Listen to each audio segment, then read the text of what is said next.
Welcome back to the channel, everybody. This is MTG Ghoul Dude, and today we're going to be continuing the Digging Up the Past series with Return to Ravnica, Gatecrash, and Dragon's Maze. So a little bit about the Return to Ravnica block first before we get into the cards.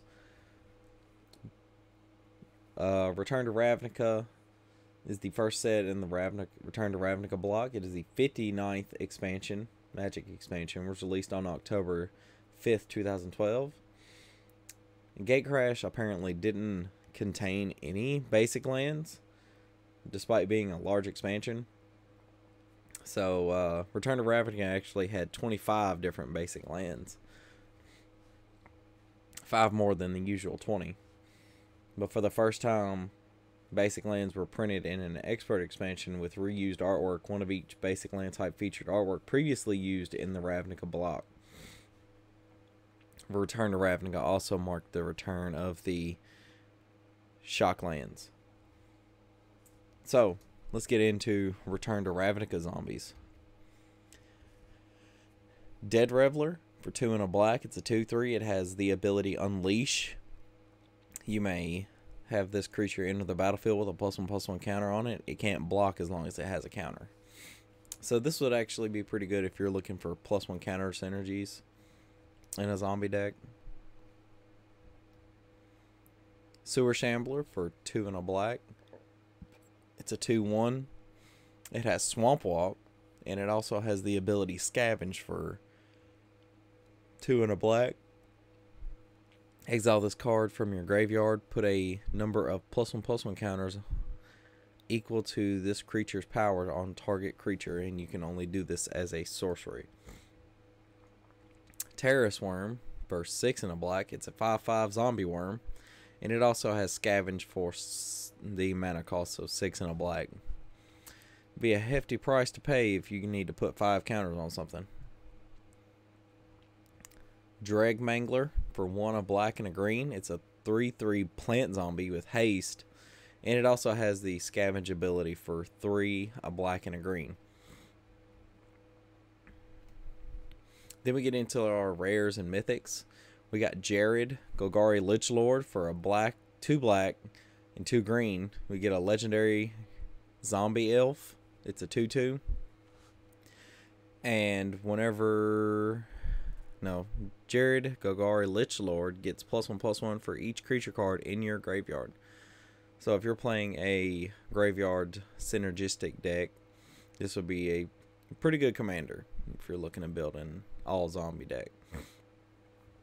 Then he also has the ability for 1 generic, a black and a green. Sacrifice another creature. Each opponent loses life equal to the sacrificed creature's power. So if you had that Terrace Worm back there, you could probably put on some damage. Then he also has another ability that says sacrifice a swamp and a forest, return Jared from your graveyard to your hand. So it's pretty good. Then we got Lotleth Troll for a black and a green. It's a 2/1 zombie troll with trample. Discard a creature card, put a counter on Lotleth Troll. And for a black, you can regenerate the Lotleth Troll. Then we get into the synergistic cards from the set. Grave Betrayal for 5 and 2 black. This is a very hefty enchantment. Whenever a creature you don't control dies, return to the battlefield under your control with an additional +1/+1 counter on it at the beginning of the end step. So that actually would trigger on every person's end step. So if you had a board wipe happen on somebody else's turn, guess what? You're still going to have some creatures unless they exiled them all. Or bounced them to hand, because that's technically a board wipe in my opinion. But yeah, that creature is a black zombie in addition to its other colors and types. And it's not exiled, so I mean, you can just keep happening. Then we're going to get into Gatecrash. Gatecrash was the second set in the Return to Ravnica block. Is the 60th Magic expansion. It was released on February 1st of 2013. The set featured 2 planeswalkers, 1 Gideon Champion of Justice was an established planeswalker, whilst the other, Domri Raid, was new to the game. We have Gutter Skulk for 1 and a black. It's a zombie rat, 2/2. This is just a regular vanilla rat in black. Corpse Blockade for 2 and a black. It's a 1/4 defender, and whenever you sack a creature to it, it gains death touch until end of turn. So that could actually be pretty useful if you're building a wall deck that includes black. I don't know. White of Precinct 6 for 1 and a black. That's a 1/1, but it has the ability that says it gets +1/+1 for each creature card in your opponent's graveyard. So depending on what your opponents are playing, as long as they're not playing with like a Rest in Peace on board, this could be pretty good, because it could be a pretty good pretty big creature that you could sack for damage, or if you needed to start plowing through. And then we finally get to Dragon's Maze. It was the 61st Magic expansion, released in May 3rd, 2013. Dragon's Maze and its boosters did not contain any basic lands. However, as a first in Magic history, the set contains same block reprints, the non-basic Guild Gates. Besides, these Guild Gates boosters could also contain Shocklands with Return to Ravnica or Gatecrash expansion symbols, and the mythic rare Maze's End. Oh man, I don't know. That's a name right there. Ubal Sar Gatekeepers. I wonder if I pronounced that right. Anyways, for 3 and a black, it's a 2/4 zombie soldier, and whenever it enters the battlefield, if you control 2 or more gates, target creature an opponent controls gets -2/-2 until end of turn. So it's almost like a removal spell if it's for smaller creatures. Blood Scrivener. Oh, I don't know if I said that right. For 1 and a black, this is a zombie wizard for 2/1. That's a 2/1.